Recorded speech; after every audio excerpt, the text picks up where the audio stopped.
If you're serious about building hip flexibility, then you probably want to spend some time working on the big two hip openers. That is, the front splits and the pancake stretch.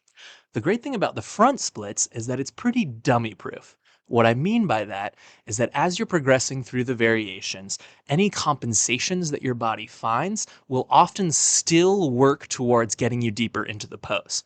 For example, if you start doing the splits and you have a tendency to keep your knees bent, well, that's just going to increase the stretch across your hips, which is going to be useful further down the road. Likewise, if you excessively bend forwards, it's just going to increase the demands on your front hamstring, which will still be useful in the future as you work towards the full splits. So all of these compensations are still useful training methods to get you deeper. Unfortunately, the pancake stretch is not so forgiving. The biggest mistake I see when folks begin their pancake journey is excessively rounding at the back at the expense of hinging at the hips. And the reason for that, of course, is very simple. As a beginner, you can't get anywhere near to your whole body parallel to the floor. And so in order to get that head closer or your elbows closer, you just round at the back. But the problem with doing that is that advanced versions of the pancake pose actually don't involve any rounding of the back at all. The closer you get to the full pancake, the more your back actually has to be straight. So any time spent training back flexion is just a side quest to the pancake stretch. It's not actually going to get you there. It would be like if you wanted to get your first pull-up. In order to bridge the gap from where you are to where you want to be, you start jumping to the top of a pull-up and trying to control that eccentric. Of course, that's a very effective method of training, but if you focus only on the jump and not actually controlling the eccentric, then you're going to get stronger at jumping, but not actually pull-ups. And ultimately, the jumping in this scenario is just a tool that's only useful at the beginning of the journey, but has nothing to do with the final destination. So it's just a side quest again.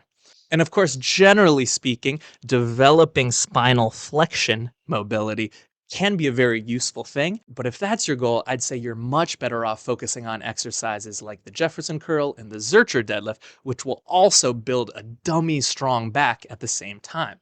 If your goal is to open up your hips or just get better at the pancake itself, then this back rounding approach is a dead end. So how do we avoid this? Well, it's actually quite simple, but it takes a little bit of time to ingrain the habits. We don't actually need to stop rounding the back. We just need to focus on hinging at the hips first and then rounding the back afterwards.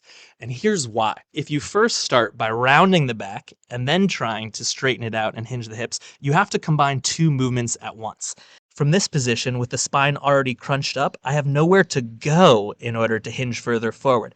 I have to both extend at the spine and lean forward at the same time, which is not only more complicated, but also physically more difficult. It turns out that if I set my back in a stable position and think of it as a plank and just really try to hinge forward, then I can drive the force of my abs, quads, gravity, and pulling, and drive all of that force into my hips. If you prematurely round at the back, you lose the leverage to effectively do that.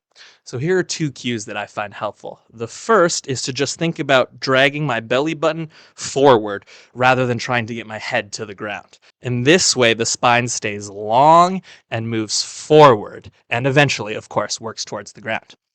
The second thing is to think about bracing my spine almost like I would for a squat or a deadlift, adopting a powerful position, keeping tension there, and then using my hands and gravity to pull me down. In that way, I'm certain to get a deep hinge and be working the things that will actually lead me towards looser hips and a deeper pancake. Once you use these cues to get the maximum out of your hip hinge, then it's fine to also lower down and get some spinal flexion and get some extra free gains on the side. But if you do it the other way around, I think you'll waste a lot of time spinning your wheels. So give that tip a shot and let me know in the comments how it works for you, or if there's any other pancake tips that you can share with the rest of our viewers. Thank you so much for your time. Let's get strong and flexible for life together, and I'll see you in the next one. Have a great day.